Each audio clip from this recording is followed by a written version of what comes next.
교독하겠습니다. 3장 7절입니다. 여러 종류의 짐승과 새와 벌레와 바다의 생물은 다 사람이 길들일 수 있고 길들의 왔거니와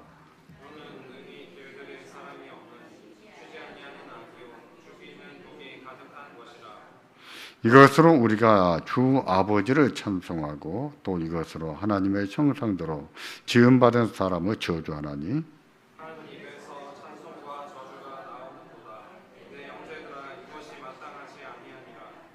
샘이 한 구멍으로 어찌 단물과 쓴물을 내겠느냐? 내 형제들아 어찌 무화과나무가 감람 열매를 포도나무가 무화과를 맺겠느냐? 이와 같이 짠물이 단물을 내지 못하느니라.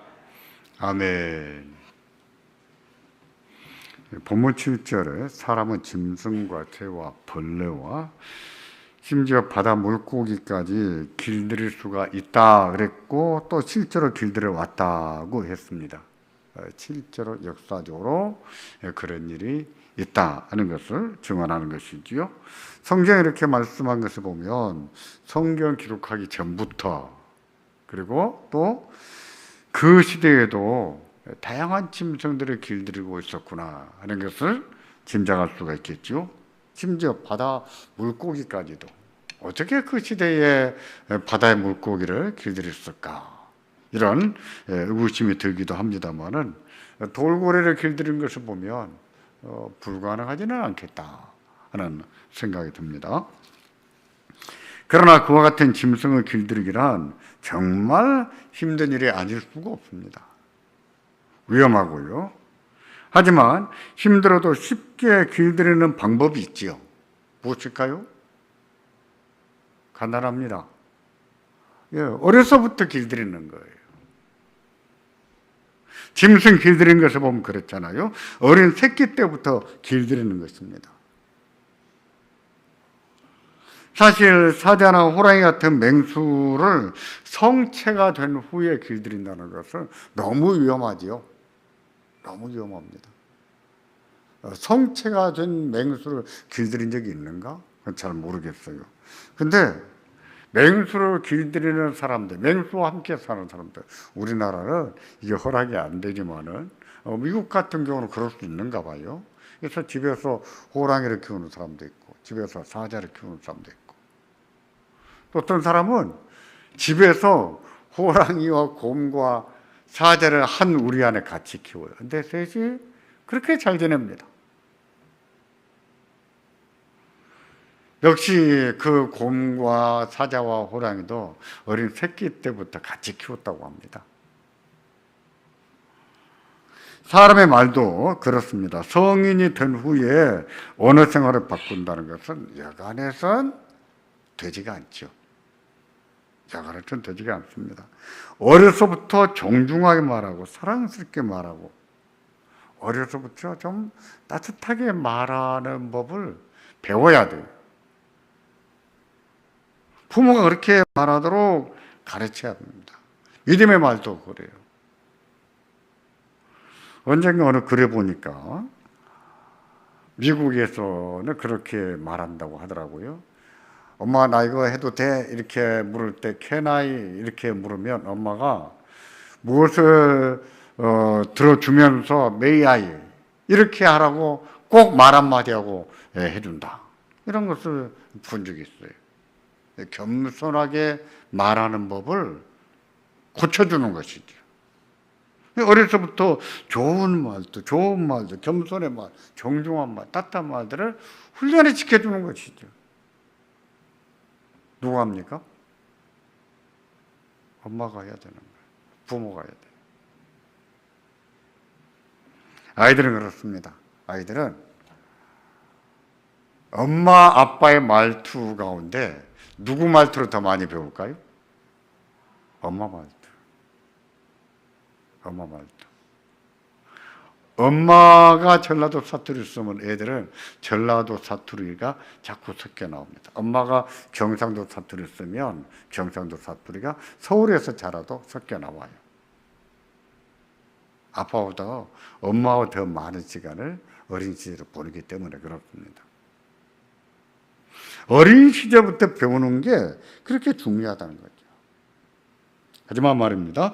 아무리 어려서부터 배웠어도 완전한 사람은 없습니다.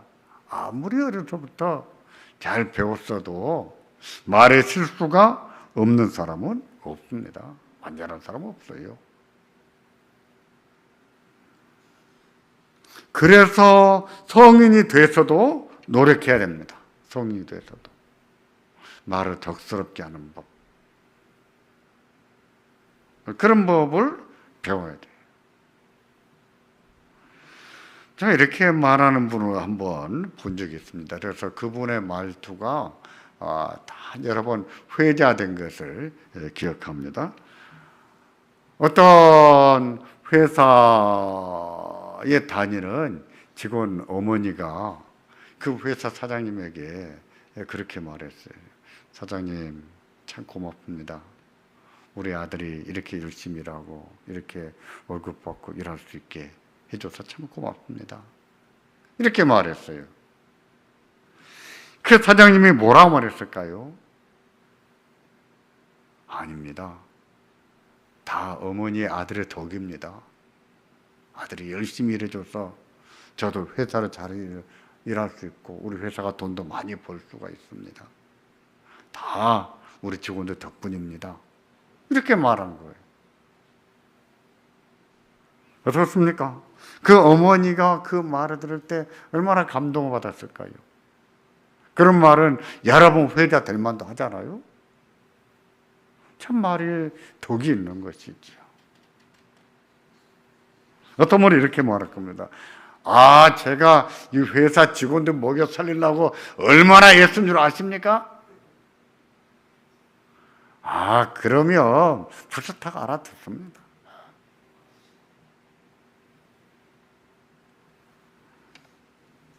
어떻게 해야 성인이 된 우리의 언어 생활이 변할 수가 있는가? 어떻게 해야 언어 생활을 통해서 성령의 열매를 맺을 수 있는가? 첫째 날에는 말의 절제를 배워야 된다고 했습니다. 말에 많은 것이나 또 적절하지 않는 말들을 절제하는 것이 중요하다고였어요.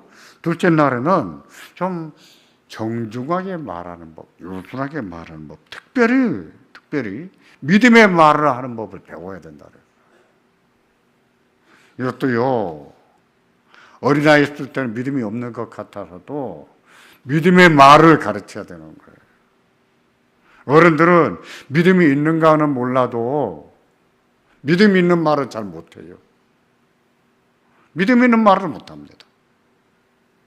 제가 목회하면서 느끼는 것 중에 하나고, 자기 생각은 잘 말해도 믿음이 있는 말은 잘 못해요. 근데 그런 말도 어려서부터 배워주는 것이 참 중요하구나 하는 생각을 합니다. 오늘은 어떻게 해야 그리스도인으로서 말을 길들일 수 있는지 그 세 번째에 대해서 강론하겠습니다. 그 세 번째는 그리스도인만 할 수 있는 거예요. 그리스도인만. 그리스도인으로서 그것을 하지 않으면 그것은요, 그리스도를 따르는 것도 아니에요. 그리고 그리스도인이 아니라면 이것은 할 수가 없어요. 그리스도만 할 수 있는 거예요. 뭘까요? 언어 생활의 변화가 있으려면 뭘 해야 될까요? 세 번째, 간단합니다. 죽어야 됩니다. 죽어야 돼요. 날마다 죽어야 됩니다. 그리스도 안에서 날마다 죽는 거예요. 이것을 바꾸어 말하면 우리의 죄와 옛사람은 날마다 십자가에 못 박는 것이고 십자가를 지고 예수님을 따르는 것을 말합니다. 십자가를 져야 되는 거예요. 우리가 십자가를 진다는 말을 할 때 무슨 사명 감당, 직분 감당 이런 뜻으로 많이 씁니다만은 성경에서는요 그런 뜻보다는 죽으라는 뜻으로 십자가를 진다 하는 말을 써요.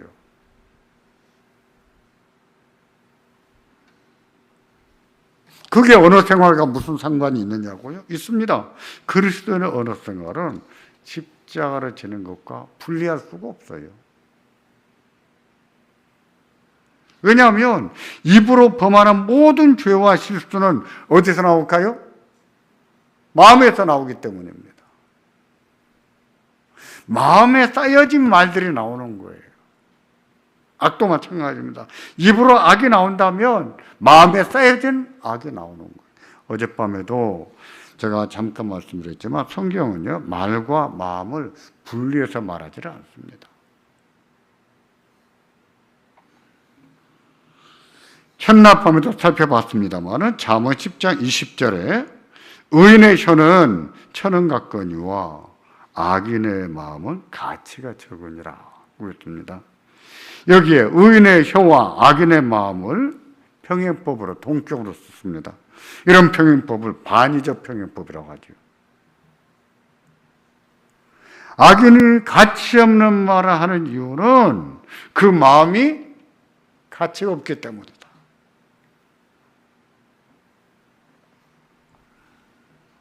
보십시오. 입으로 가치 없는 말, 더 나아가서 악을 말하는 것은 어디서 나오는가? 어디서 나온다고요? 마음에서 나오는 거예요.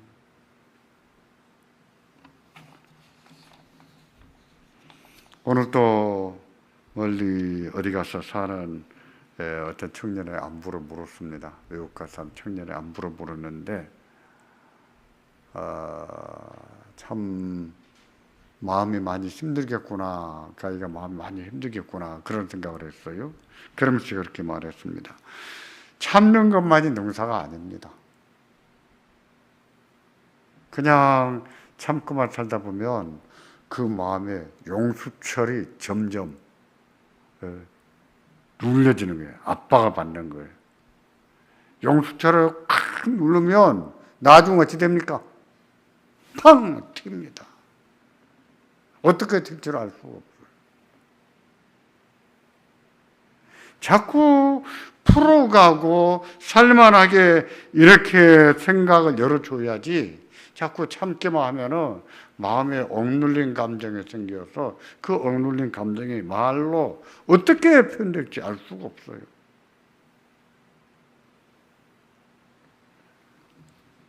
잠언 12장 20절을 보시겠습니까? 같이 보겠습니다.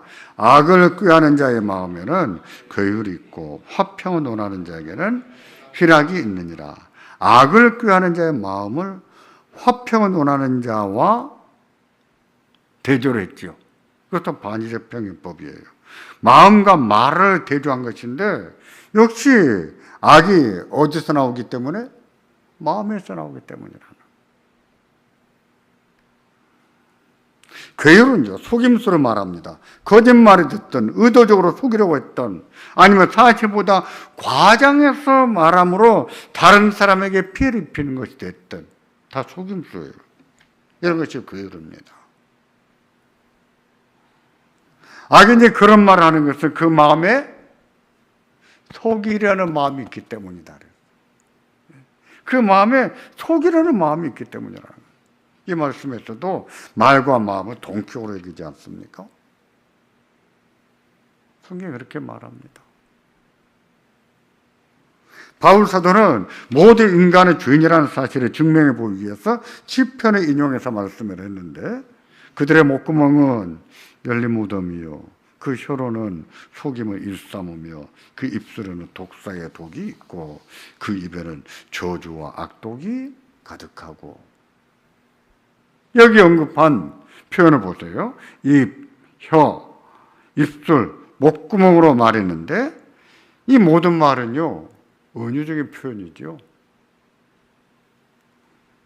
입과 입술과 혀와 목구멍에 저주와 악독이 있다는 것이 아니라 그 입으로 나오는 말에 악독과 저주가 있다는 말이에요.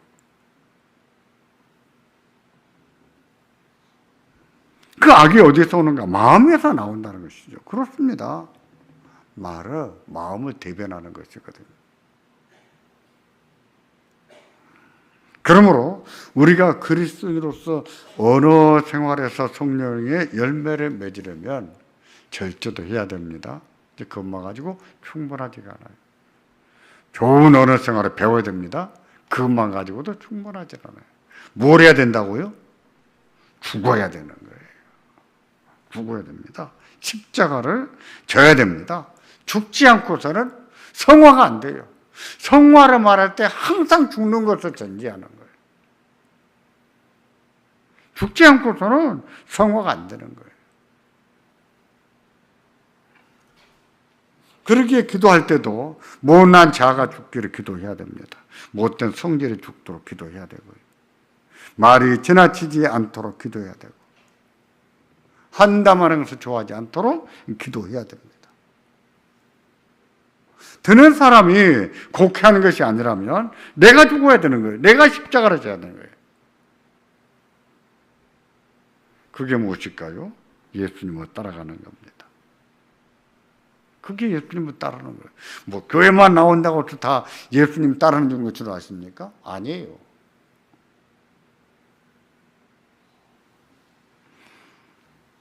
우리는 십자가를 지지 않고서는 주님을 따라갈 수가 없습니다. 예수님을 따를 수가 없어요.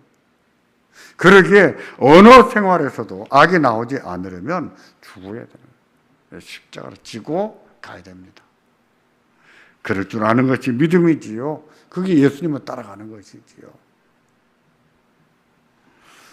죽는 것을 너무 두려워하거나 너무 슬퍼하거나 뭐 그럴 필요가 있거나 그렇게 생각하거나 그러지 마십시오.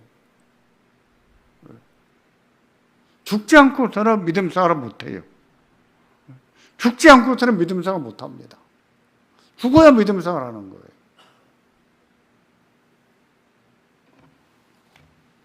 저는 우리 중에 많은 사람들이 그리스도 안에서 참 많이 변하고 있다고 생각합니다. 그 주변, 어떤 사람의 그 주변 사람들이 그런 얘기들을 하는 것을 들어볼 때가 있어요. 목사님, 아무개는 참 많이 변했습니다. 이런 말을 이따가 한 번씩 듣습니다. 그 가까이 있는 분들은 잘 아시겠죠. 그런 것을 보면서 하나님 은혜가 이렇게 열매를 맺고 있구나, 이런 생각을 합니다. 참 감사해요. 그런데 만일 물과 성령으로 거듭났다고 하는데 언어 생활에 변화가 없다면 거듭났다고 말할 수 있을까요? 말은 거듭났다고 하는데 언어 생활에 변화가 없습니다. 본문 3장 22절에 보면 이렇게 말합니다. 내 형제들아, 어찌 무화과 나무가 감람 열매를, 포도나무가 무화과를 맺겠느냐? 이와 같이 짠물이 단물을 내지 못하느니라. 보세요. 무화과 나무가 올리브 열매를 맺는 일은 절대로 없어요. 그런 일 없습니다. 마찬가지예요. 포도나무가 무화과 열매를 맺는 일은 절대로 없습니다. 있을 수가 없어요. 그런데요, 이 말씀은요, 우리 주님께서 거짓 선지자들을 특정할 때 사용하신 말씀이에요. 어떤 사람이 참 선지자인지 거짓 선지자인지 어떻게 알 수 있다고 했습니까? 뭐를 보면 안다고 했습니까? 열매를 보면 안다고 했어요. 열매를 보면. 그러면서 이 말씀을 하신 거예요. 가시나무가 포도로 맺을 수가 있겠느냐? 그럴 수가 없죠. 나쁜 나무가 좋은 열매를 맺을 수 있겠는가? 그럴 수가 없죠. 그래서 예수님은 참 선지자인지 거짓 선지자인지 열매를 보면 안다 하고 말씀하신 거예요. 여기서 말하는 열매는 뭐겠습니까? 엄밀한 의미에서 보자면 산상보훈에서 말씀하고 있는 교훈이에요. 좀 넓게 말하자면 성경 전체에서 말씀하고 있는 교훈이죠.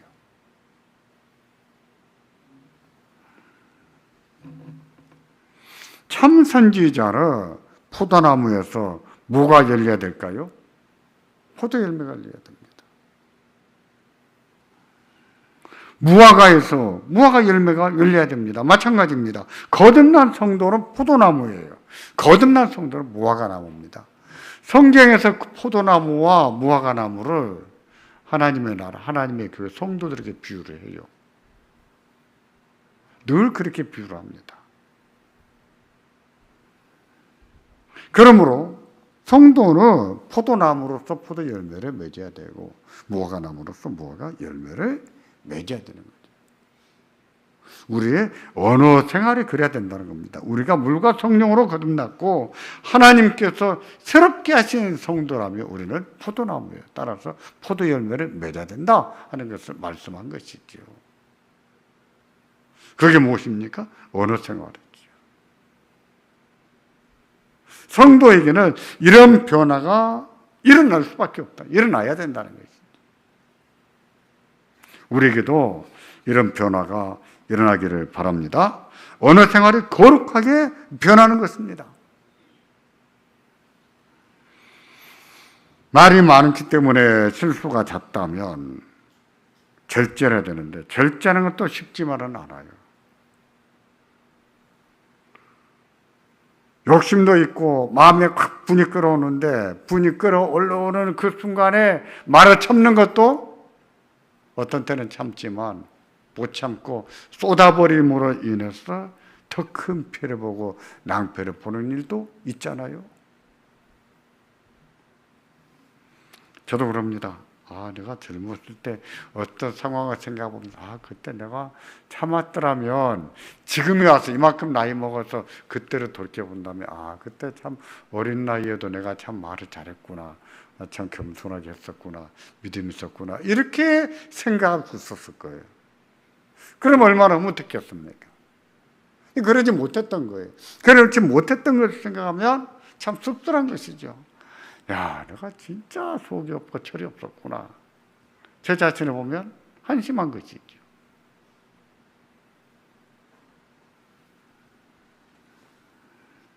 우리가 지금만큼 나이 먹어서 정중한 말, 따뜻한 말, 진실한 말을 배우는 것도 쉽지 않지만 믿음의 말을 하는 것도 쉽진 않아요. 그래도 죽으면 할 수 있습니다. 우리가 죽으면 할 수 있어요. 죽으면 십자가를 질 수 있어요. 언어 생활의 변화가 일어날 수 있단 말입니다. 언어 생활을 통해서 성령의 열매를 맺어가는 것이지. 그렇게 되어진 사람을 가리켜서 의인의 입에는 복록이 가득하다 하는 말을 써요. 의인의 말은 말도 복스러워서 복을 누린다 하고 말하는 거죠. 우리 언어 생활에 복록이 가득하기를 바랍니다. 말하는 것이 복스러워서 하나님이 주시는 은혜를 누리고 사는 우리들. 그것은 성령의 열매를 맺는 것입니다. 그것은 하나님을 기쁘시게 하는 거예요. 그 믿음으로 사는 거예요. 하나님이 기뻐하실 거예요. 잘했다고 하실 거예요.